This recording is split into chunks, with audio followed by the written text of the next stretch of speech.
Se sabe de alguma coisa que ajude nosso país ou possa evitar maiores desgraças?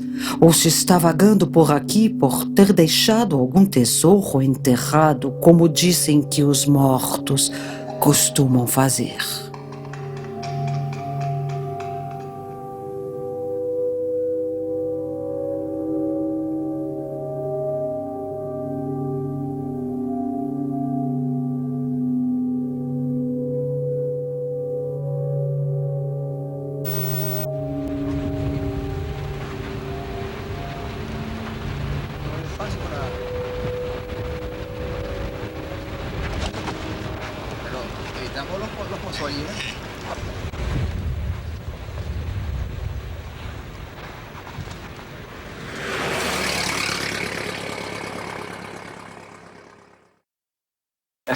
Estamos en Misterlón, departamento de Nueva Asunción, Boquerón. Sí. Yo soy Hernán Cabaña, alcalde, jefe de zona de esta cuarta zona policial.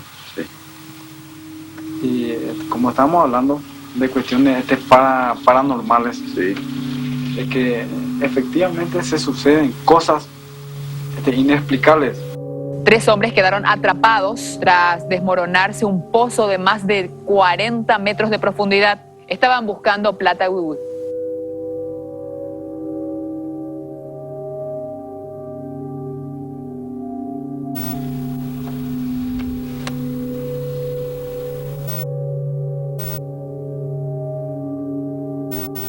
Yo te voy a contar lo que a mí me sucedió. En una oportunidad, un ser maligno me ha llevado para acá por esta picada que está aquí enfrente.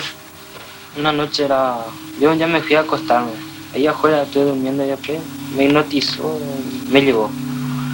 Me iba ahí, acá estaba el número de guardias entre 2. Me altearon, yo no me quedé. Casi me dispararon. Luego me persiguieron, yo me iba. He visto algo así negro, como un señor tenía ojos rojos totalmente su ojo. Yo me iba más rápido, ellos corrían, yo me iba más rápido. Luego se fue y uno, lo que tenía fusil, se fue y salió enfrente y me atajó así con su fusil. Ahí yo casi no me quedé luego. Después llegó el otro y me agarró y me tiraron hacia acá y me hicieron mirar a otro lado. Luego me trajeron acá, yo no estaba normal. Sí, estaba medio loco ya.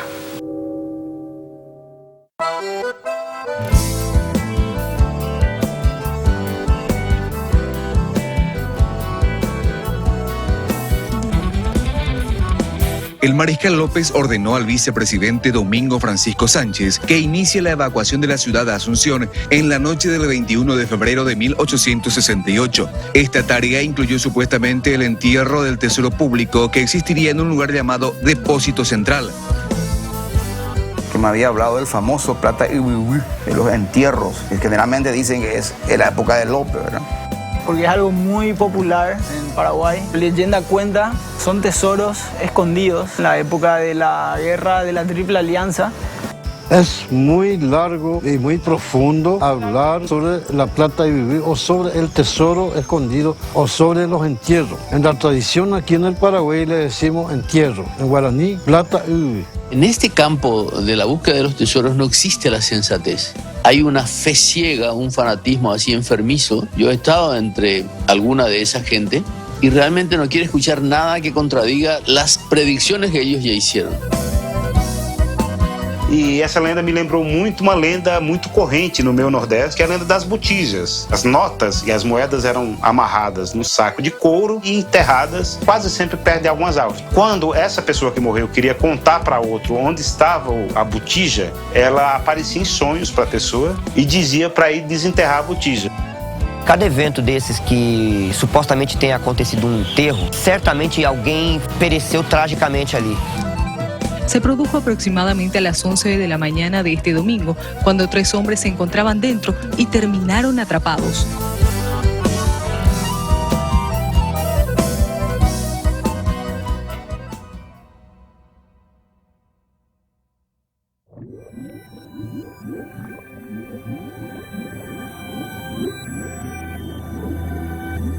Eu gosto de poesia. Eu gosto de poesia de amor, sabe? Desses poetas de botiquinha, assim, bem das antigas mesmo. Adoro. Paulo Ramos Filho, é um poeta que eu li, gostei muito. Gosto muito de Flor Bela Espanca também. É umas poesias bem escrachadas mesmo, sabe? Daquele amor escrachado. Eu não acredito nos enterros guardados. As pessoas daqui, elas têm uma crença enorme nessas coisas. Acreditam que tem muito a mais do que só um tesouro ali, entendeu? Eu vejo mais pelo lado histórico, poético, né? Bom, meu nome é Vicente, eu sou fotógrafo, sempre vivi num ambiente fotográfico, né? É um ambiente que eu gosto. Meu pai me influenciou sempre desde pequeno, junto com o meu avô também, que já veio influenciando ele nessa área que é linda, né, a fotografia. Então, eu não sei como é que tá a história direito. A Ângela me contou que havia conhecido um homem que tinha um guardado para ele e que ele tinha que ir lá buscar. Bom, não vou descartar a possibilidade, mas se ficarmos ricos, tudo bem. Sim, o Jorge. Ele me ligou, tava eufórico, me disse que queria me encontrar para contar uma história que tinha acontecido com ele num bar em que ele joga sinuca com os amigos. E ele queria saber o que eu achava dessa história. O meu nome é Jorge. Eu vou contar pra vocês uma história que aconteceu comigo há algum tempo. Eu tava num bar com 2 amigos. Um de Cuiabá, o João, e o Zé. A gente tava num barzinho jogando sinuca. E é um barzinho já afastado da cidade, sabe? Já estrada de fazenda. Era o último bar pra estrada de chão. Uma certa altura do campeonato, abriu a porta e entrou um sujeito lá. Um crioulo. Todo de branco. Um chapéu carandá na cabeça. Entrou. Nem deu moral pra gente. Mas eu vi o cara, porque eu não conhecia, já ia naquele bar. Tá bom. Ele sentou, pediu uma pinga e ficou com o chapéu na cabeça lá.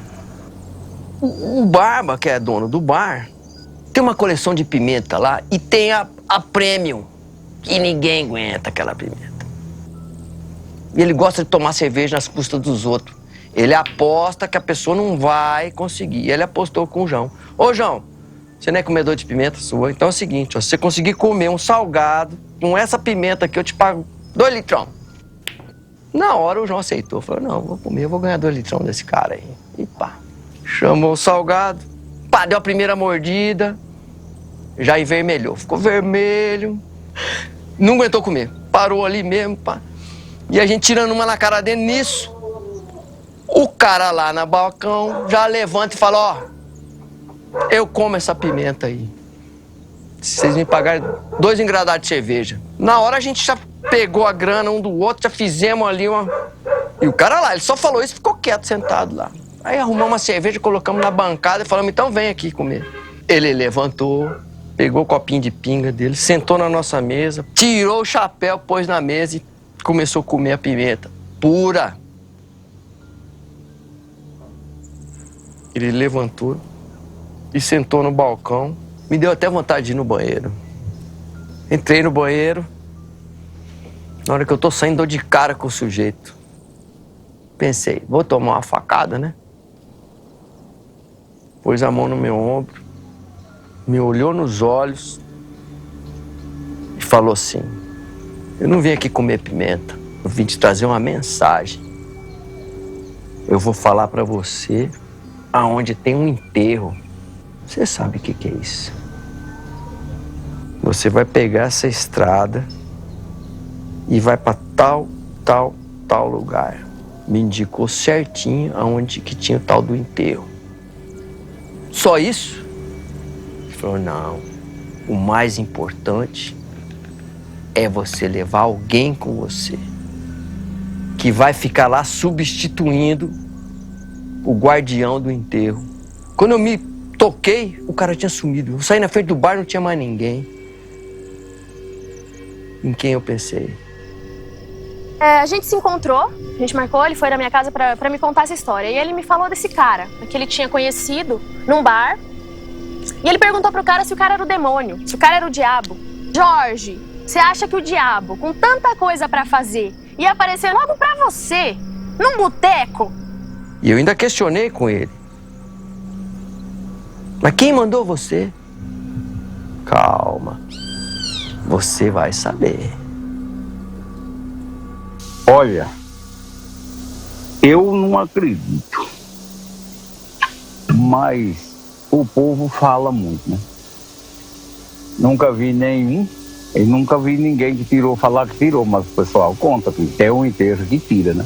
E aí o que acontece? Os antigos que eu vi contar alguma coisa explica.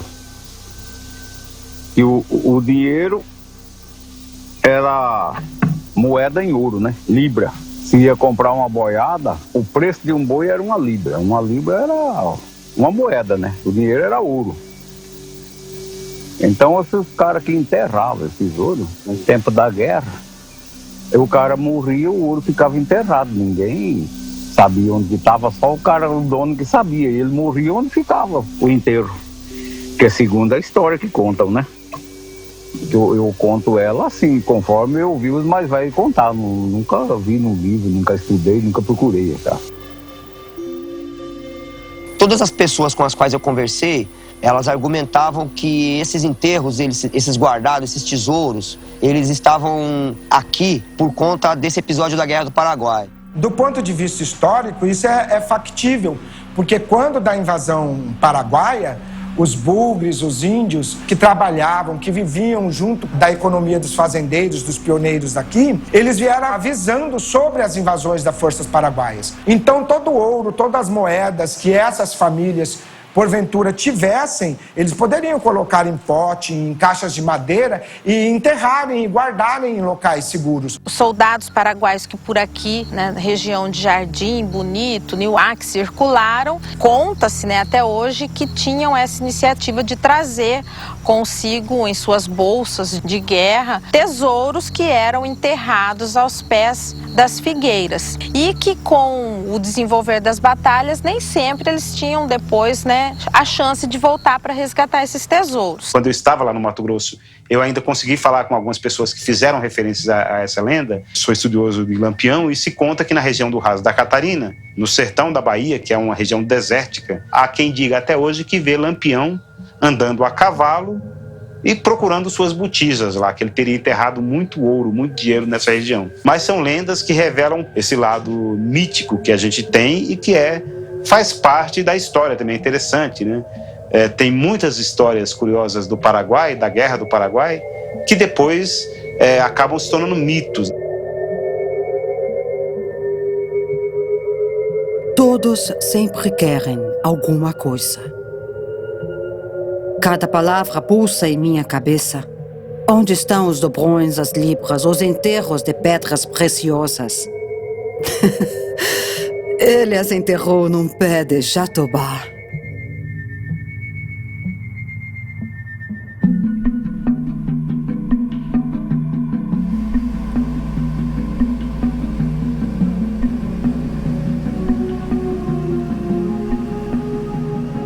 Os cajuel foram uma peça fundamental na Guerra do Paraguai.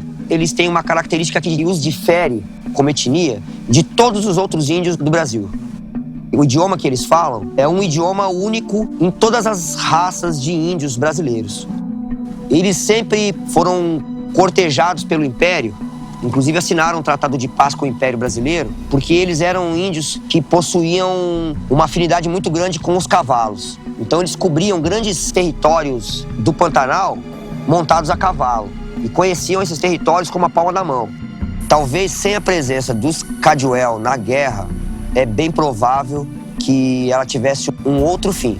De maneira que quando a guerra realmente se concretizou, o imperador chamou as lideranças cajuel e ofereceu a eles a outorga da terra que eles viviam oficialmente. O imperador, ele deu um documento assinado de próprio punho, outorgando um espaço de mais ou menos 500 mil hectares de terra para a etnia cajuel. A aldeia São João, ela é uma das 5 aldeias que compõem o território indígena cajuel. A aldeia São João, ela fica num ponto estratégico, porque ela é costeada pelo córrego Aquidabã. Ele nasce na parte mais alta da Serra da Bodoquena e desce até a aldeia São João, que fica no vale, entre os morros da Serra da Bodoquena. É um território que faz divisa com os municípios de Corumbá, Porto Murtinho e Bonito. Possui riquezas minerais, flora, fauna, é um lugar, assim, maravilhoso.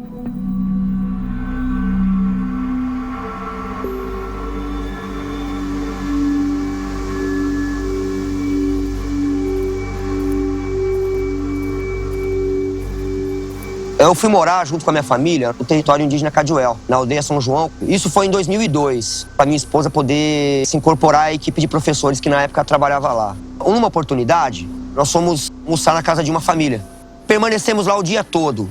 No final da tarde, quando nós fomos embora, assim, estava ameaçando uma chuva muito forte. E estava um escuro enorme. O lugar onde eu morava, ele dava de frente para a Serra da Bodoquena, para uma enorme vazante. Estava completamente escuro aquele vale. Então, quando os raios estouravam na serra, a serra inteira se iluminava. Um espetáculo muito bonito. E eu, já nessa época, já estava fotografando raios. E aí eu peguei minha câmera, peguei o tripé, coloquei do lado de fora e me preparei para fotografar. Nisso que eu me preparei para fotografar e fotometrei, medi a luz, eu vi um animal cruzando a vazante. E ele, calmamente, parou atrás de um arbusto. Eu achei aquilo muito estranho, né? Porque era uma tempestade muito violenta, né? E qualquer criatura em sã consciência jamais sairia numa tempestade daquela. O animal permaneceu ali por uns 10 segundos, depois voltou pelo mesmo lugar que veio. Aquilo me impressionou demais. Eu fiz a foto do raio na época e, obviamente, o animal não saía nas imagens, porque essa imagem foi feita com longa exposição. Era uma foto ainda que era feita com filme, então nós não tínhamos os recursos que existem hoje para fazer aquela imagem. E então o animal ele não aparece na fotografia. No dia seguinte, havia uma reunião com as lideranças indígenas. Assim que os índios foram chegando, havia um índio, seu nome era Miguel Roberto. Ele era uma espécie de líder espiritual entre eles lá. Ele era de uma família muito antiga, uma das famílias que compunham os clãs lá da aldeia São João. E esse homem, ele me disse, olha, esse animal que o senhor viu, seu Alvarenga, isso aí não é nenhum animal, não. Isso aí é uma assombração que você viu. Esse lugar onde o animal ficou parado, lá tem um guardado. Eu, sinceramente, fiquei sem saber o que dizer, porque eu nunca tinha ouvido essa história na minha vida. O meu pai sempre me contava sobre esses enterros que em vários lugares, o ponto dessa aldeia existia, né? E sempre ele me dizia que todas as vezes que alguém contava para ele, ele sempre guardava esse segredo, só poderia ver depois que essa pessoa falecesse. Então, depois que morreu a pessoa, que ele foi fazer o trabalho para ver se conseguia achar esse enterro. Ele conta a história de pessoas que já acharam, foi embora para a cidade e os valores que tinha, então, e ele gostaria de ter também essa mesma sorte, mas infelizmente ele acabou falecendo sem conseguir um enterro que ele pretendia de conseguir durante a vida. Então, todas as vezes que ele ia lá pro posto indígena, ele me vinha com essa conversa. Ele me perguntava se eu já tinha ido lá retirar o guardado, se eu tinha ido lá retirar o enterro, me dizia que eu tinha que ir à noite, que eu devia ir só.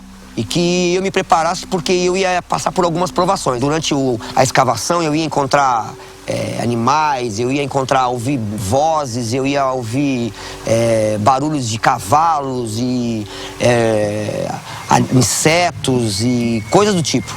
E que eu não sentisse medo, que eu fosse em frente, porque se eu fosse em frente eu iria conseguir encontrar aquilo que estava esperando por mim ali. Eu na época não acreditava nessa história, né? Eu não tinha nem ideia disso. Então eu jamais nem cogitei a ideia de ir lá buscar nada.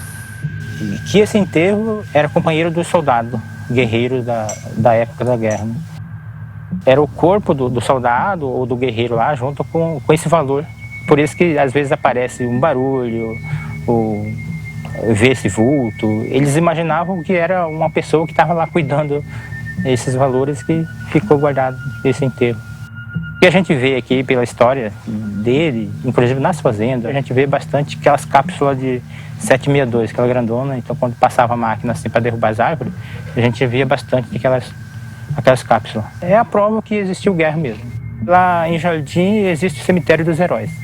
Então, lá onde foram enterrados, naquela antiga ponte, e pega aqui toda essa região aqui da Terra Caduel também, pega Paraguai, né? Que aqui é praticamente divisa com o Paraguai.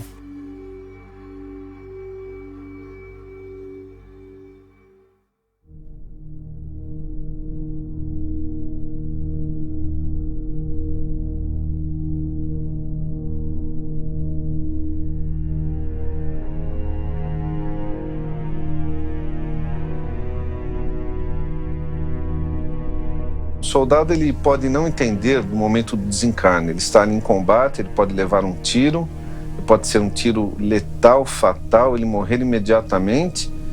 A coisa é feita tão rápido, o desencarne dele é feito tão rápido que ele continua ali no campo de batalha, combatendo, tentando empunhar armas, não conseguindo, e ele começa a ficar confuso ao ver o seu corpo ali estendido no chão. Isso causa uma comoção muito grande no plano espiritual. Há muitos espíritos missionários que vêm para ajudar nesses desencarnes, e são desencarnes feitos totalmente fora da normalidade de um desencarne. Quando uma pessoa morre na sua casa, num leito hospitalar, alguns missionários vêm, 4, 5, às vezes até mais, pode ter um familiar, um ente querido já desencarnado, trabalham ali nos chakras, deixam o chakra da cabeça por último, vão desencarnando a pessoa, vão separando o perispírito e o espírito do corpo carnal, né?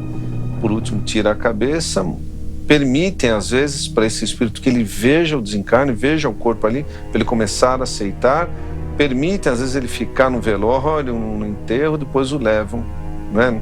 Então a transcendência é completa. Mas quando há desencarnes de guerra, de quedas de avião, essas coisas mais bruscas, mais violentas, é muito difícil fazer esse processo. Então, nos cemitérios há muitos desencarnados, dependendo da religião que ele tinha aqui na Terra, ele acredita na ressurreição do corpo, ele fica ali pertinho do corpo, demora anos para sair dali, e é permitido porque ele tem livre-arbítrio. Então os cemitérios são repletos de espíritos missionários, espíritos que precisam de luz, espíritos que vão lá tentar sugar o restinho de energia que tem no corpo ainda, que acaba de desencarnar, que desencarnou há pouco mais de 30 horas, e alguns guardadores também desses espíritos, desses corpos, estão por ali. Muita gente acredita no homem da capa preta, a Umbanda chama, né, de o Exu Caveira. Então existem, de acordo com as crendices, os dogmas religiosos, várias explicações, mas todo lugar tem espírito. Provavelmente aqui onde nós estamos nessa reunião agora de filmagem, tem alguns que assistindo esse depoimento, me orientando, isso é normal.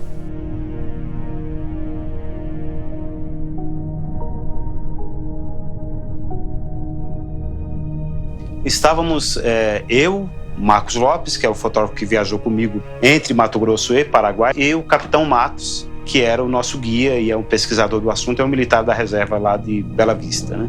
E aí, depois, em determinado momento, o Capitão Matos nos disse no cemitério dos heróis, nós fomos só nós dois até lá, e falou assim, olha, eu tô com a sensação de que além de nós dois, tem mais um monte de gente olhando a gente trabalhar aqui.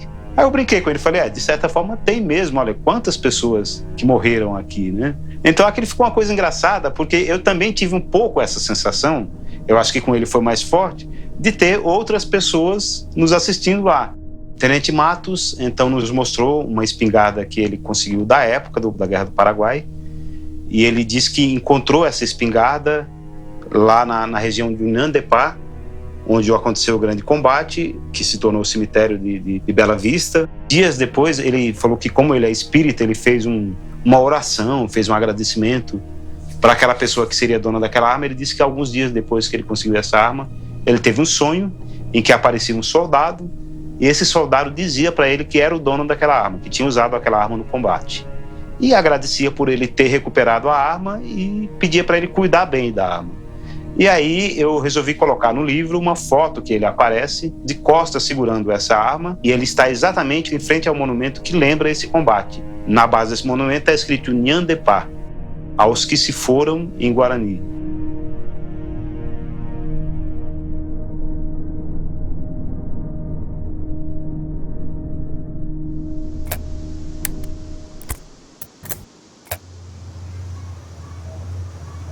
Se eu confio na Ângela, primeiro dia que eu vi na frente da minha casa, um casaco marrom, cabelo preto caindo por cima do casaco. A partir daquele momento, já senti a química que a gente tinha. Jorge tinha que ser mais cuidadoso. Ele foi avisado. Sabia o que fazer. O Marechal também sabia o que fazer e veja o que fizeram com ele. Agora, se eu sou um espírito elevado, eu percebo uma visão, tenho uma visão, eu vejo um espírito, ele me avisa, ele me dá a percepção que ali tem um tesouro, que ele precisa se libertar e eu não entendo isso, eu posso estar libertando, mas eu posso agora estar sendo o próximo guardador desse guardado. Porque se alguém me tira a vida junto daquilo ali, eu posso ficar preso naquele ambiente. Então, é como se o mito ou a saga continuasse.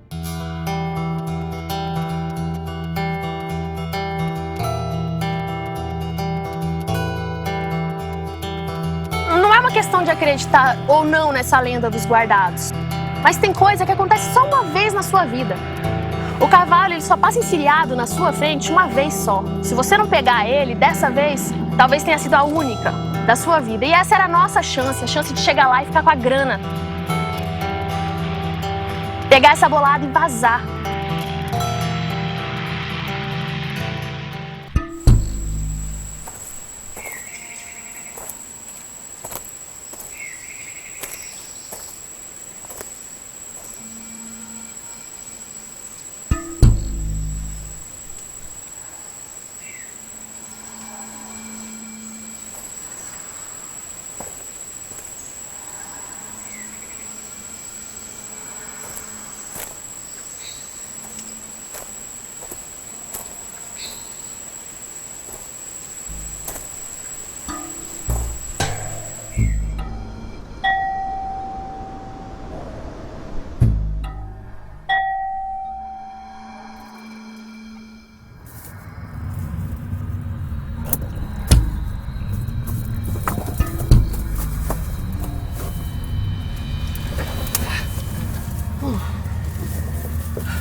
Eu acho que a ciência não pode nem deve desdenhar isso, né? Crer, acreditar, contar, faz parte da formação da espécie humana, né? Eu conheço pessoas acima de qualquer suspeitas irracionais que sonham, que veem, que dizem, que têm visões do local onde está o guardado, em que aparecem pessoas já mortas, ancestrais, conhecidas ou não, dizendo para ele ir lá retirar. Alguns desses sonhos dizem que ele teria uma obrigação a cumprir após ficar rico, né? Construir uma igreja, fazer uma festa de santo, doar para orfanatos, asilos. Muitos desses sonhos das pessoas que me contaram afirmam que ele tem que proteger as matas, os bichos, a cultura dos índios que por aqui moraram, passaram. Inclusive histórias de que o camarada foi, mas se juntou com outras pessoas e que por isso apareceu um touro, apareceu abelha, apareceu marimbondo, começou a dar água no local em que eles estavam cavando e não conseguiram tirar o pote. A pessoa que avisou e o sonho recorrente que ele teve de que o pote era para ele, voltava dizendo, você não pode ir com fulano, o pote não é para ele, o legado não é para ele, ele é invejoso, ele é descrente, ele não é tão bom, ele não tem o caráter e a bondade que você tem, então não o leve. Mas de todos os que sonharam e que foram lá, muitos inclusive voltaram decepcionados, porque o sonho dizia para ele ir no dia imediatamente posterior ao sonho, e ele só conseguiu ir lá 3, 4, uma semana depois, e que chegaram lá no local e o local havia sido cavado e muito possivelmente o pote e o ouro retirado. Eu não me lembro bem, mas eu acho que é coisa de uns 4 anos, 4 para 5 anos. Eu trabalhava numa fazenda. No galpão da fazenda, eu enxerguei um clarão.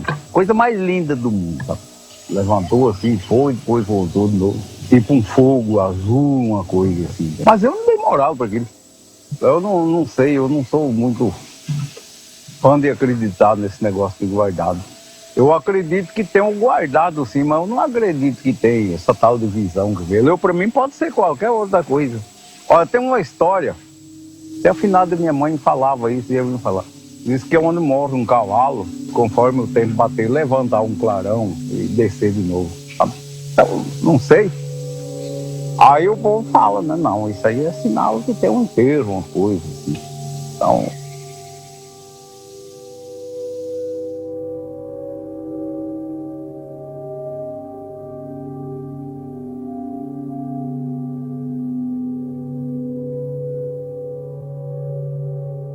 Eu era professora de uma escola de pré e esse garoto era meu aluno. Um belo dia ele chegou para mim e disse assim: professora, eu preciso falar com você. Eu tô com muito sono, eu não consigo mais dormir. Ele não me deixa dormir. Falei, mas ele quem? O vozinho. Falei, que vovozinho? Aí não sei, é um vovô que eu deito para dormir.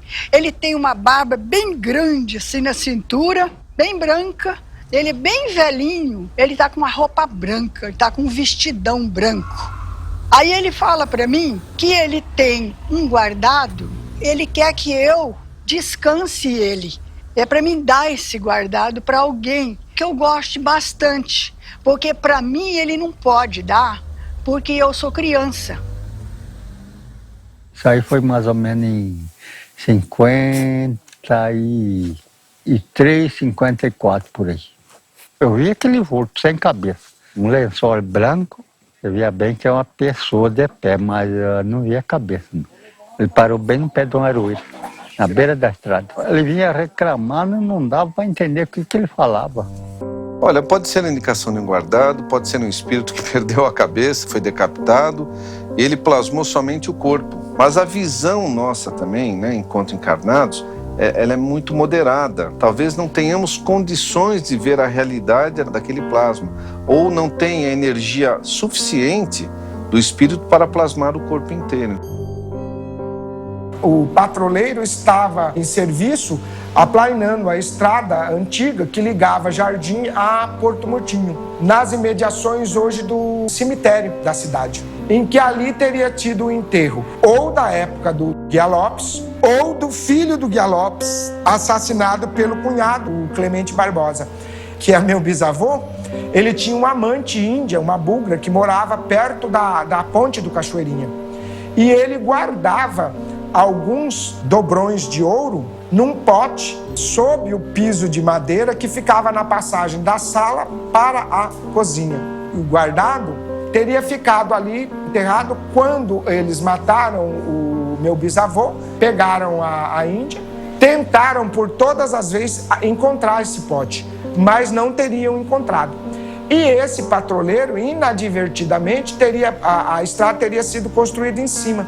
E ele, ao estar fazendo um bigode para escoamento da água, teria passado com a patrola em cima do pote e escutado o barulho dos metais tilintando na lâmina. E aí ele desceu, viu o pote, pegou e sumiu. Quando o camarada foi por volta de 11 horas, 11h30, meio-dia, levar a marmita para o almoço dele, a patrola estava funcionando, não havia nem sinal dele e ele nunca mais apareceu. Há quem diga que ele não achou esse pote e fugiu. Há quem diga que ele simplesmente foi, talvez, beber água no córrego Cachoeirinha e tenha sido comido por uma sicuri. Mas outras pessoas afirmam que, na verdade, ele encontrou o pote acidentalmente, patrolando, catou o pote e o ouro e fez rastro. Nunca mais foi encontrado. Aqui em Bonito tem um lugar. Era a minha cabeceira de um cordinho, negócio assim. Tem uma oficina de um amigo meu por lá hoje. E era uma meia chacrinha, tinha um açougue, que descobriram inteiro ali. Eu não sei o que eles acharam primeiro, se já deu cinza, alguma coisa. Mas daí o medo apertou. Olharam assim, veio uma égua. Eles falam uma égua, veio uma égua velha, crinuda, rabuda. Veio rinchando e eles olharam naquela égua, era só osso, só uma coisa, um esqueleto. E eles afrouxaram o cartonhar e correram. O senhor era meio papudo, meio metida valentão, coisa. O irmão dele falou, mas por que você não arreou ela? Porque ele falou, mas arrear de que jeito, se não tinha nem onde pôr o arreio nela?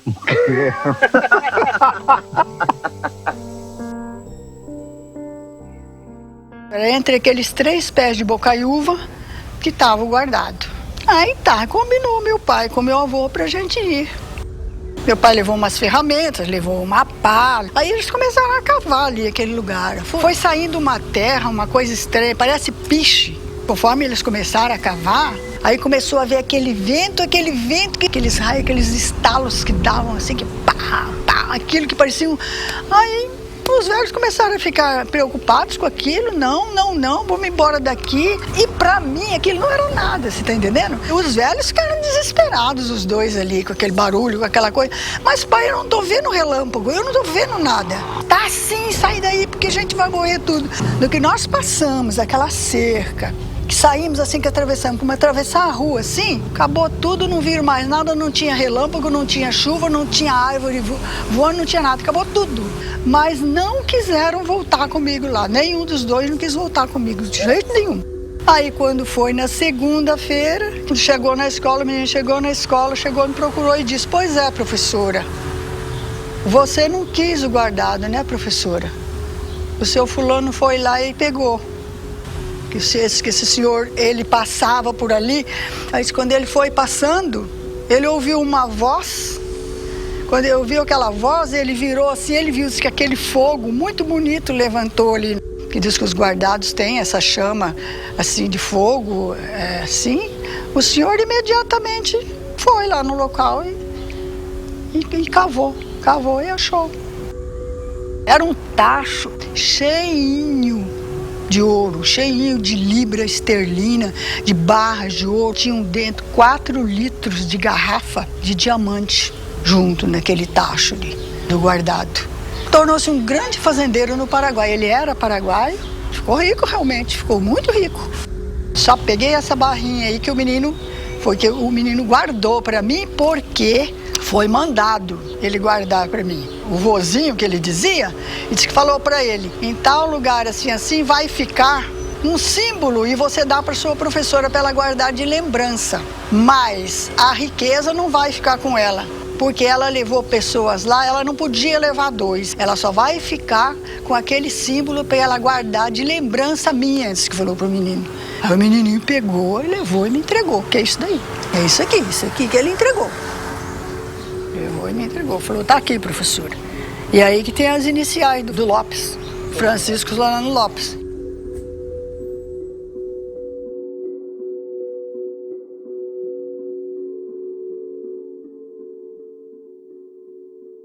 O presidente paraguaio na época era Francisco Solano Lopes, o Brasil era dirigido pelo imperador Dom Pedro II. Essa guerra ela vem logo depois do melhor momento do Império. O Império vivia um grande momento, com a Guerra do Paraguai o Império praticamente quebra e apenas 19 anos depois do fim da Guerra do Paraguai é proclamada a República no Brasil. Guerra do Paraguai, a maior guerra do Brasil, da história do Brasil, a mais cruenta que o Brasil participou, uma guerra que o Brasil agiu como se fosse uma grande potência e a segunda maior guerra do continente americano, só perde para a Guerra de Secessão. Supõe-se que tenha morrido perto de 300 mil pessoas. Essa guerra se passa entre 1864 e 1870 e envolve 4 nações, o Brasil, a Argentina e o Uruguai aliados contra o Paraguai, que era então uma potência militar. Desde que eu me entendo por gente, quando eu comecei a estudar a história brasileira, a Guerra do Paraguai sempre me chamou a atenção. Os meus professores, eles faziam uma abordagem da história, levando em consideração coisas interessantes, né? E isso sempre me chamou a atenção porque o Brasil ainda era um país que passava por muitas dificuldades, ainda hoje passa, mas passava pela ditadura militar, né? Livros que nós não podíamos ler, que eram proibidos pelo regime, de maneira que a Guerra do Paraguai, ela parecia um mistério. O pai do Solano Lopes, Carlos Solano Lopes, vamos dizer que ele tenha construído o Paraguai moderno. Ele era um advogado de Assunção, perseguido pelo presidente anterior, Francia, que por sinal é descendente de paulistas. Francia es un intelectual honesto que llevó a una gran masa de campesinos a tomar, como el campesinado en ninguna parte del mundo pudo gobernar ni tomar el poder, le dieron todo el poder a él. Y él nunca les faltó la confianza. Ele sempre foi leal. Esse homem é o fundador do Paraguai, vamos dizer assim. Quando Francia morre, o pai do Solano Lopes, Carlos Solano Lopes, ele consegue se tornar o presidente do Paraguai, começa a construir o moderno Paraguai, o Paraguai começa a se abrir para o exterior, que o Paraguai era um país muito fechado. Porque dominábamos el vapor, dominábamos las comunicaciones telegráficas, teníamos la siderurgia de la cuenca del Ruhr en Alemania, pero ya los ingleses estaban haciendo mejores altos hornos. Depois, quando ele morre, o filho dele, que é o Francisco Solano Lopes, que era o ministro da guerra dele, assume o cargo, afastando um outro irmão que era o preferido dele. E ele se torna, então, o presidente do Paraguai. O Francisco Solano Lopes é, no final das contas, o homem que vai causar a Guerra do Paraguai, ao inicialmente invadir o Brasil, e posteriormente também causa a guerra com a Argentina, ao invadir uma região da Argentina, para atravessar a Argentina e atacar o Brasil no Uruguai, porque na verdade a Guerra do Paraguai é causada por uma guerra anterior, que é a Guerra do Uruguai, quando o Brasil invade o Uruguai. E aí é o estopim da guerra, né? Um maluco, ditador, individualista ao extremo, que teve subrepeticiamente possibilidade de negociar a paz, o progresso, uma nova política, uma nova economia para o seu país e não fez, levando o Paraguai a ter 75% do seu povo morto, a ter boa parte do seu território ocupado pelo Brasil e pela Argentina e ter a economia e a infraestrutura dizimada, acabada. Yo no creo que López sea un tarambana agresivo ni un loco. Yo creo que hasta perdió tiempo. Por eso que quieren que Paraguay sea el país agresor. Y Paraguay no es el país agresor. La agresión comienza mucho antes. Hay un tratado secreto con la Confederación Argentina, creo que en 1857, 1858, donde ya se alían para destruir el Paraguay. E formou a reforma agrária, está na história, de certo vocês sabem, tem o livro, né? Foi o Lopes, né? Na América do Sul.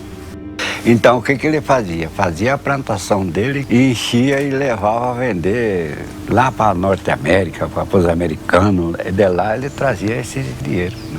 Aí é onde teve a guerra contra ele por causa desse aí, que lá no mar já tinha o corretor. Ele levava carne, o que saía aí ele levava. O único que tinha estrada era ele por causa do Rio Paraguai.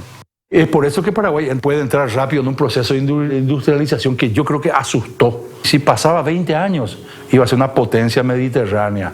Y yo creo que eso es lo que se cortó con la guerra. Paraguay ocupó a lo que reclamaba nomás, no se fue más arriba ni más allá. En la parte que reclamaba. Paraguay da el golpe, la embestida militar, porque ya estaba acorralado. La única salida era pegarse una embestida militar para resolver el problema.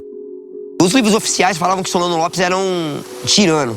Agora, entretanto, eu levo em consideração algumas coisas que entram em contradição com essa história. Por exemplo, alguns historiadores afirmam que o Paraguai ele já tinha seu povo praticamente todo alfabetizado em 1840. Já não possuía mais dívida externa. Tinha indústria siderúrgica em pleno funcionamento. Produzia navios, que o Paraguai não tinha escravos. Paraguay fue la primera república de abajo del Ecuador en el mundo y en América fue la tercera, Estados Unidos, Haití y Paraguay. Por eso que nuestra revolución no es una independencia de origen burgués, es democrático burguesa porque el Paraguay tiene el más alto índice de participación popular que todas las independencias de todos los otros países de América. O sea, porque Brasil es otro problema. Yo no comparo con Brasil. Brasil es otra historia. Enquanto que o governo brasileiro, nós ainda tínhamos escravos, o povo brasileiro vivia na bestialidade, porque só quem tinha direito à educação eram os nobres e os filhos desses homens. O povo brasileiro vivia na miséria. Por eso que Paraguay puede entrar en la industrialización, porque la industria no puede progresar si no tiene un obrero, un operario que sepa leer las órdenes que deja el capataz de la fábrica, porque tenía gente alfabetizada. Hace un informe al Quai d'Orsay, a la Cancillería de Francia, y dice, en este país no existen cerraduras en las puertas de las casas, dice. No hay vagos ni mendigos por las calles. No hay salteadores de caminos. Casi todos leen y escriben. Todo el mundo trabaja. Fíjese, así un informe de un párrafo de 6 renglones dice eso. Esse é uma visão um tanto quanto mítica. A primeira versão da Guerra do Paraguai, contada pelos militares brasileiros, dá conta do Solano Lopes como um ditador sanguinário e os grandes heróis brasileiros, mas é uma visão positivista de corte militar, que não é muito confiável naturalmente por sua origem. Há uma segunda versão da Guerra do Paraguai, que aí, essa versão é dos anos 70, então se criou naquela época uma visão um pouco mítica de um Paraguai como um país moderno, que iria se tornar uma potência, que desafiava o poder da Inglaterra no prata. Então, na verdade, o Paraguai era muito pobre, era um país que tinha pouquíssimas possibilidades de exportação, mas não era uma potência, não ameaçava ninguém. Temos uma versão mais nova, que é a versão dos anos 2000, e que tem uma versão um pouco mais moderna, um pouco menos isenta de preconceito, porque também essa versão dos anos 70 do Paraguai como uma grande potência, na verdade, ela é uma versão uma tentativa da esquerda de atacar a ditadura. E aí é uma versão muito cheia de preconceitos ideológicos, como a Inglaterra tendo financiado o Brasil e a Argentina para destruírem o Paraguai, porque o Paraguai ameaçaria o poderio da Inglaterra.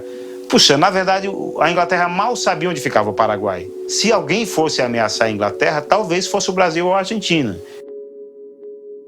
Hasta onde eu sei, la guerra foi financiada por el capital inglés. Brasil era un país que estaba en morosidad. Creo que cuando comienza la guerra había un bloqueo del puerto de Rio de Janeiro. Na época da guerra, o Brasil e a Inglaterra estavam de relações rompidas. Tinha acontecido um episódio anterior em que marinheiros ingleses bêbados foram presos no Rio. A Inglaterra protestou, disse que invadiu o Brasil por causa disso, e o imperador rompeu relações com a Inglaterra.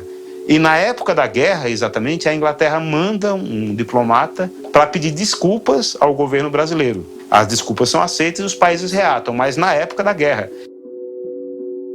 Há forças externas muito poderosas acá que sabem que acá há rodio, é um metal que se usa na electrointensiva. É o metal mais raro da Terra. El 2% del componente da Terra é rodio, que se usa muito na energia elétrica. Paraguay tiene ferrita del 67 a 90% de hierro. O que se percebe durante a guerra é que a Inglaterra tentou fazer a paz. E quando não foi possível, eles se afastaram, mas não incentivaram a guerra. Se diz assim que o Brasil pegou dinheiro emprestado com a Inglaterra para lutar contra o Paraguai, é fato. Mas o Brasil pegava o dinheiro com a Inglaterra desde o princípio da sua trajetória. E a Argentina também. Todos esses países eram dependentes do capital inglês. Eu creo que una geoestrategia equivocada. Se equivocaron con Paraguay. Y bueno, ahora tienen que pagar ellos las consecuencias. Sí. Nosotros ya pagamos muy caro.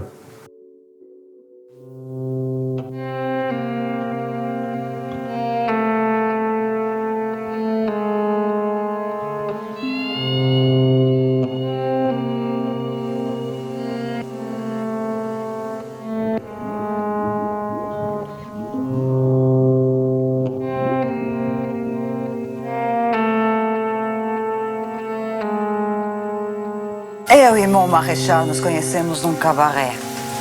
Todos frequentavam os cabarés naquela época. Somente os puritanos verdadeiros não iam, porque os falsos sempre estavam por lá. Bem, Madame Lynch é o personagem, para mim, é o personagem central da guerra, é o mais importante, né? Conheceu Lopes em Paris, quando ele estava lá. Foi apresentada pelo Cândido Barreiro, que era o chefe da legação paraguaia, ao jovem presidente paraguaio. Ela era irlandesa, havia sido casada com um francês, separou e encontrou o Solano em Paris, possivelmente num cabaré. Madame Lynch era uma mulher belíssima, ruiva, alta, magra, e que se tornou um personagem central da guerra porque ela acabou vindo para o Paraguai viver aqui Ela acabou sendo responsável no Paraguai pela introdução do piano, pela introdução da música clássica, pela introdução das belas artes, e chegou a ser dona de territórios que equivaleria quase ao tamanho do Paraguai, que o Solano Lopes deu para ela. Na verdade, terras que eram brasileiras e terras paraguaias também. A Madame Lynch seria uma espécie de conselheira dele. Há visões dos paraguaios pró-Solano e que atribuem às barbaridades que o Paraguai foi submetido às manias e soberba da Madame Lynch e a sua influência ao Solano. Há os que dizem que não, que a soberba e a mania de grandeza dele era uma peculiaridade da personalidade dele e que isso a Madame Lynch pouco ou nada tenha influenciado. Quando o acampamento paraguaio foi cercado, em março de 1870, ela se levantou, brandiu uma bandeira. Então ela foi salva por um militar brasileiro, o Major Floriano Peixoto, que veio a ser o segundo presidente da República. Ela enterrou o Solano Lopes, enterrou o seu filho, Panchito, que estava sendo preparado, curiosamente, para ser o próximo presidente do Paraguai. Depois do pai, como se fosse uma dinastia, que vinha o Carlos, depois Francisco, depois Panchito. O fato é que no pós-guerra, né, as leis internacionais, inclusive Rui Barbosa foi advogado dela, né, em que parte das terras, inclusive daqui do Mato Grosso, teriam que ficar de herança para ela e os filhos, os descendentes dele. A causa defendida por Lopes foi perdedora, né? Não recebeu maiores considerações das cortes internacionais.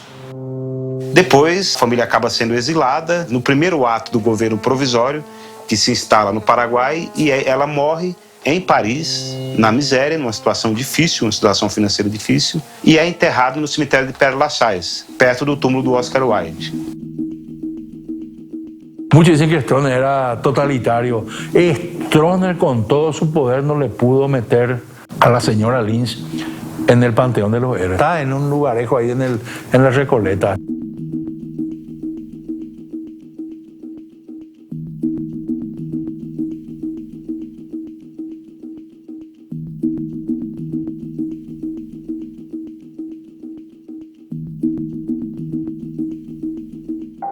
Eu quero um túmulo à minha altura e não uma covarraça como os indigentes.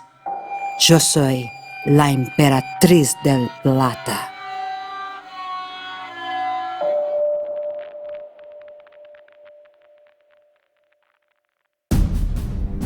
A última batalha dele foi no Puentezinho e Itaroró. Ele lutou com os 5, um cabo e 4 soldados. 2 de cá e 2 de cá, para pegar ele vivo.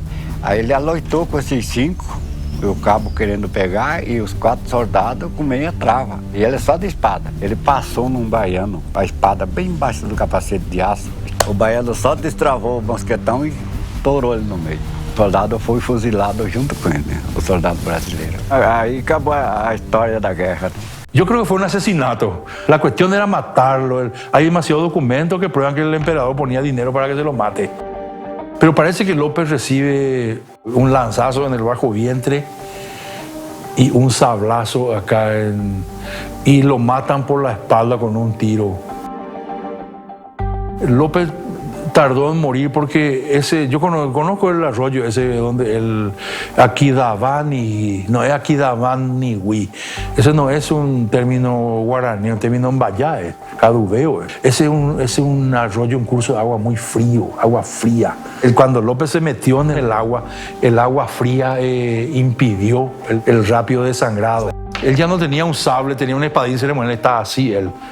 Así medio como ya medio que ya está groggy, ya está mareado, ya se sostiene apenas. Não existem heróis. Tem até uma frase famosa que diz que o herói é o cara que não teve tempo de correr. E não existem vilões também, para dizer assim que não existe a guerra dos maus contra os bons. Todos nós temos momentos de heróis e momentos de vilões. Nós não somos heróis nem vilões, nós somos humanos. No Brasil, os homens que foram para a guerra, eles eram homens, na maioria negros e índios. Os índios eram livres, mas os negros, eles receberam do imperador uma proposta que, assim, era uma proposta irrecusável, né? Olha, você vai para a guerra, se você for sair de lá vivo, você está livre. Para um homem que vive acorrentado trabalhando para um fazendeiro, a troco de comida, isso era uma proposta muito boa, né? Grande parte desses homens nunca retornou para casa, nunca voltou a ver sua família, né? E encontrou na morte a liberdade. O fato é que a Tríplice Aliança conseguiu dizimar o povo paraguaio, né? A um custo enorme, tanto para os brasileiros quanto para os paraguaios. Essa relação, embora hoje nós tenhamos aí o Mercosul, né? Essa relação, ela é uma relação de contradição, né? A impressão que dá é que os paraguaios, eles jamais esqueceram desse conflito e que esse conflito, ele reflete na vida dos paraguaios até hoje.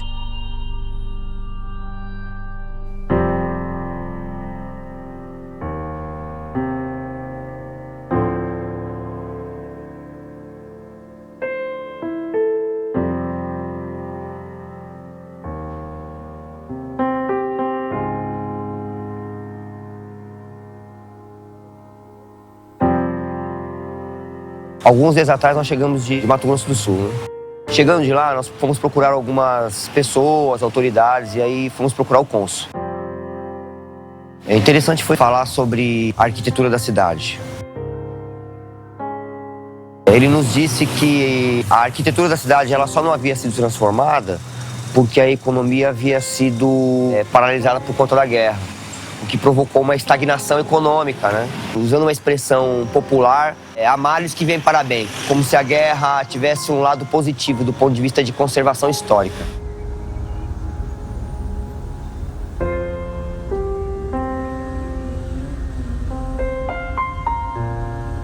Em cada evento desses que supostamente tem acontecido um enterro, certamente alguém pereceu tragicamente ali. Ou alguma situação trágica acabou se desenrolando por conta daquela situação. De que esses lugares, eles carregam uma energia muito ruim. E aquela frustração de você querer pensar numa situação financeira melhor e perceber que aquilo está ao seu alcance e você não consegue descobrir qual é a chave do mistério, porque as pessoas dizem que somente os escolhidos recebem essas visões. El lamentable suceso ocurrió en el barrio Tumito, Compañía Kennedy de Capiatá. Resultaron víctimas fatales los hermanos Moisés y Denis Aquino, de 15 y 20 años respectivamente, mientras que el padre de ambos, Natividad Aquino, pudo ser rescatado con vida. Los tres se encontraban cavando un pozo en el patio de esta vivienda. En un momento dado, uno de ellos se quedó sin oxígeno a raíz de la inhalación de monóxido de carbono que expedía supuestamente una máquina con la cual desagotaban el pozo de unos 20 metros. Ante esta situación, el hermano se bajó con la intención de ayudar, pero también se desvaneció. Desesperado, el padre de ambos también se introdujo al interior del pozo, corriendo la misma suerte, aunque este pudo ser rescatado con vida. Tras unos 30 minutos de intenso trabajo, los bomberos voluntarios pudieron sacar primeramente a Moisés, quien fue trasladado a emergencias médicas donde ya llegó sin vida, mientras que unos 20 minutos más tarde fue sacado el cuerpo de Denis, quien falleció en el interior del pozo.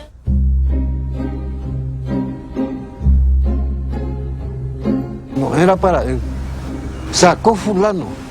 Entonces le dicen no iba a o Inter. Para él nomás lo era.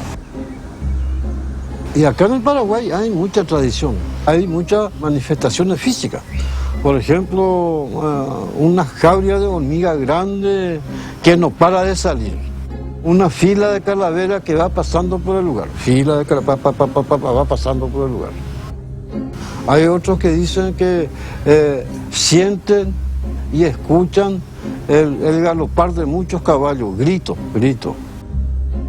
Yo solamente un entierro he visto en una granja cerca de La Rosada de Huicuí, donde habían encontrado en el campo, en el arado, estaban arando y salieron los elementos del caballo, como le llaman la rienda, las argollas que todito de plata, los estribos para poner el pie, el rebenque, todo torneado, todo dibujado, la plata, pero ya sin cuero. El cuero se había destruido con los años, y tenían así en una placa todo lo que habían encontrado, hermosísimo. Eso yo vi. Yo tenía un tío, él solía decir que para cavar el entierro, la plata de vivir, uno 7 días antes de cavar, no tenía que estar con mujer. no decir palabrotas, no decir grosería, no tener malas intenciones, no tener malos pensamientos. Que si uno, el lugar donde está la plata, se muda a otro lugar. Que esos tesoros que fueron escondidos solo pueden ser encontrados por personas buenas, de muy buen corazón, personas que se merezcan poder encontrar eso y que le den un buen uso a ese tesoro escondido, ¿no? La leyenda cuenta que por lo general la forma en que eso se manifiesta viendo la imagen de un perro sin cabeza. Mucha gente afirma haber visto a este perro y que de repente desaparece. Y que en el lugar donde desaparece o por donde está se encuentra el tesoro escondido, ¿no? Justamente un amigo, pero la experiencia que él tuvo no fue muy buena porque supuestamente no era para él. En la casa de su abuela, de una casa muy antigua, una noche vio la manifestación, ¿no? Como unas luces, como un aura, una luz blanca. Automáticamente pensó que era eso. Estaba en un grupo con más gente. Todos se asustaron y cuando él se acercó contaba que sentía una energía muy, muy fuerte que nunca había sentido y de ese lugar le empezaban a volar piedras, como que no era para él. O sea, que él no se podía acercar a ese lugar. Não sei, né? Parece até a história do Edgar Allan Poe, né? Do gato preto, né? Era uma família, né? Isso lá em Bonito. E essa família possuía uma meia dúzia de filhos. Entre esses filhos havia uma moça. Ela já era casada, era a mulher, o marido e o menino. Esse homem começou a sonhar, ter sonhos todas as noites. O sujeito ele foi ficando paranoico com aquilo, né? Cada vez que ele ia para uma busca dessa que ele não tinha sucesso, ele voltava mais violento com a mulher. Acho que essa história começou a perturbar a cabeça dele de uma maneira muito estranha, né? Uma bela de uma noite, ele voltou de uma busca dessa, né? Alucinado, imagino eu, porque passou a noite inteira cavando e fazer buraco não é fácil, né? Pegou a arma, matou a mulher, matou a criança e depois se matou. A pessoa que me contou essa história chegou até a me falar assim, poxa, eu tenho a impressão de que isso aí foi uma maldição que rolou com ele, né? Porque eles eram muito felizes, né? Eles se gostavam muito, né? Eram apaixonados, né? Queriam a criança. Aquela tragédia, ela só tinha explicação numa maldição, né? Por conta de ele ter se envolvido com esse tipo de coisa, né? A criança e a mulher foram enterradas no fundo da casa da família. E a pessoa que me contou essa história me falou que até hoje as cruzes estão lá.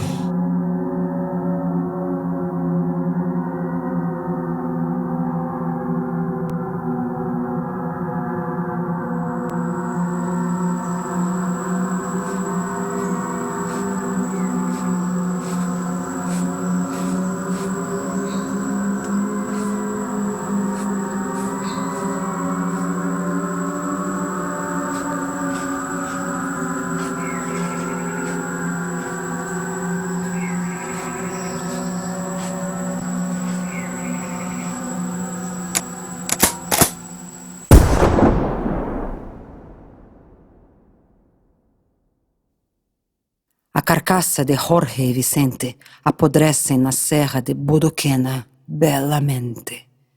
Jorge acreditou nela. Se adivinhasse o seu propósito, teria metido uma bala em sua cabeça.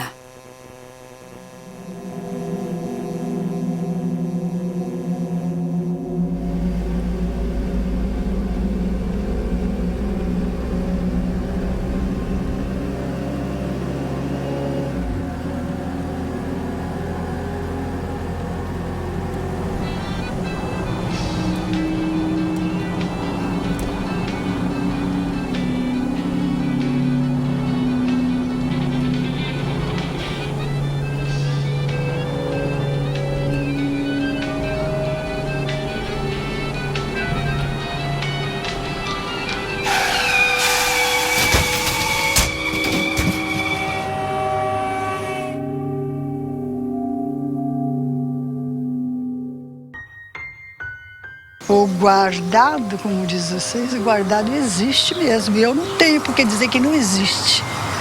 Eu não posso dizer que não existe, eu tenho que dizer que existe. Tenho que dizer que existe e que as histórias são mais ou menos aquilo que a gente ouve por aí contar. E essa daí é uma ficção que não é uma ficção, é uma verdade. É real porque está aqui na minha mão. O guardado existe. Existe o guardado e o guardador. Eu quero entender que o guardado é o tesouro. Eu quero entender que o guardador é a pessoa que guardou o tesouro, pode ter sido morta por saber onde estava o tesouro. Eu quero entender que tinha mais alguém por trás disso, que era a pessoa que tinha interesse em guardar o tesouro. E que essa pessoa tirou a vida de quem sabia onde estava enterrado aquilo. Então eu tenho uma relação agora de dívida.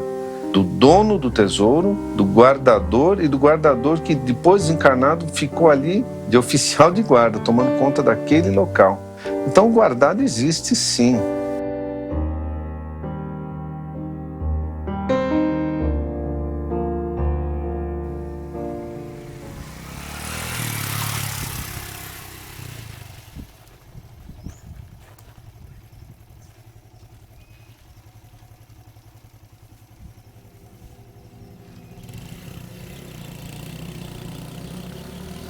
Ando pelas ruas triste demais, cansada. Às vezes, ouço a voz de meu marechal. Bem longe, naquele lugar onde Ângela ficou. Você sabia, não é mesmo? Um cruzeiro na beira da estrada.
A senhora conhece alguma história da assombração aqui? Da assombração eu não sei não.